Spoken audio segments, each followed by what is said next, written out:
Welcome to the Genius Factory. Enjoy the video. In this video, I will explain how to replace your Toyota Tacoma windshield wipers. It's a straightforward task that you can easily do yourself in about 10 to 15 minutes. First, you'll want to gather your new wiper blades.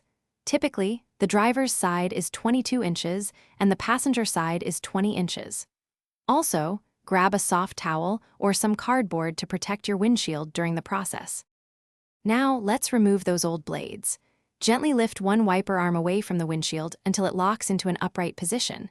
Be careful not to let it snap back. Next, find the small tab or clip where the blade meets the arm. Press this tab, then slide the old wiper blade down and off the J-hook.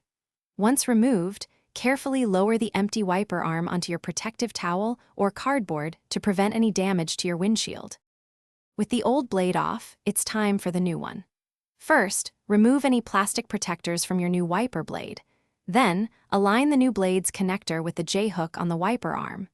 Slide the new blade up into the J-hook until you hear a distinct click, indicating it's securely locked. Give it a gentle tug to confirm it's firmly attached. Once confirmed, carefully lower the wiper arm back onto the windshield. After installing both blades, it's crucial to perform a quick test. Turn on your vehicle and activate the windshield wipers with some washer fluid.